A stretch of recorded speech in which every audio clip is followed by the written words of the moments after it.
Do you recommend putting stamps on documents? I have no idea what type of stamps you are talking about. Are you talking about the 2 cent stamp? If you're talking about the 2 cent stamp, yes, you can do that. But I guess to make yourself like the postmaster, you can do that. But you have to understand why. Go into the DMM of the post office. The post office manual. It's called the domestic mail manual. Look into it, understand everything there is to understand about the post office and how they conduct business, what it is they can do and what they cannot do, even on a international level. All right, local, start off locally and federal and even on the international level. You know, because all that stuff can be held up in court. I did a video on that a while back about certified mail being held up in court. You know, I show where I actually walk up in the post office and I asked her, I mean, I already knew it. I just wanted y'all to know. I asked the woman and she was like, yeah, it can be held up in court. And I repeated it like 3 or 4 times. I got a question. That certified mail receipt right there, which one will it be like to serve as legal proof that someone's actually received it? Either one? Either one. Okay. Because sometimes they say, I didn't receive it. So that would stand This up is to prove that you received it. Okay. Okay. If you want to know who signed for it, then you want to go a little bit step further. Okay. This will come back to you with the signature saying that the person that you sent it to this address received it. Okay. So it's just to look further in. But that can hold up in court. Both of them can. But that can hold up in court. Both of them can. But that can hold up in court. Both of them can. But that can hold up in court. Both of them can. This is what you use when you default them.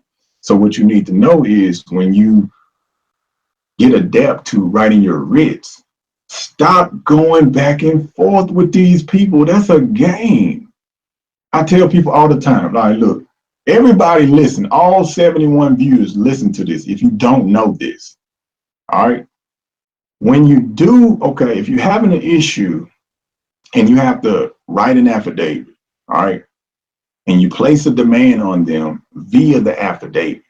For example, if you write a writ of discovery to a corporation or a magistrate, and you're asking for something, you're demanding something from them, some type of body of information, all right, and you give them a timeline, all right. When they don't respond in that timeline, all right, the reason you're giving them the timeline because it's a part of the maxims of being honorable. All right. When I first started to write writs, I was like the most honorable person on earth. I would give them 30 days every time. And that prolonged, you know what, that helped me though, because that prolonged things that locked up the courts, you know, and it helped me recover from being, you know, injured by way of, you know, when they would lock me up and try to starve me and all that old bull crap, right? But when you write the affidavit, you send it to them, for example, a writ of discovery, and you place a demand on them for, you might be asking for something and you give them that timeline. When they don't respond in that timeline, that's the proof. The default is the proof. You move forward. Do y'all get that? Move forward. Some people say, this is what I get all the time. What do you do next? They didn't respond. Yeah, they didn't respond. You default them. And when you default them, you go to the next level. You don't sit there and go back and forth, because when you continue to go back and forth with them, after you defaulted them, they know you don't know what's up. We got a sucker. Let's put them in our pocket, you know, and stomp on them, do whatever we want to do, spit on them. We don't care about him. When you default them, that's the proof that they're not in honor, and you move forward. What's moving forward? Anybody tell me what's moving forward? Tell me what's moving forward. I want to see if y'all paying attention. What's moving forward? That's one of them. Call schedule, that could be one of them. Moreno, love you, bro. Keep up the good work. Thank you. Thank you. I let them open their mouth first. They usually back themselves in the corner. Yep, that's true. Tell me what's the next step after the default. Because some people, they'll throw a side wrench in the game, and they'll send you something, they'll throw you off. And if you're new to it, you'll be like, hey, well, I defaulted him, but then he sent this. Now they're inviting me to their court. Okay, who cares? Who cares?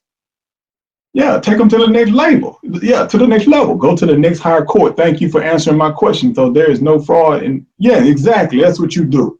See, all of that can be summed up like that. If you know this, or if you understand or understand the procedure. All right, the administrative functional part of it. If you get that, you just move forward. You move forward by going to the higher court. You move forward by a fee scale. It's a lot of stuff you can do. Reporting them. For crimes of genocide. It's certain things you do. That's what you do. You move forward. You don't stand still. When you default them, you move forward. You don't sit there and argue. I don't care what they send you. Their thing is trying to get you back in their jurisdiction. That's why they're sending stuff to you like they own you, like they're God. Y'all better wake up.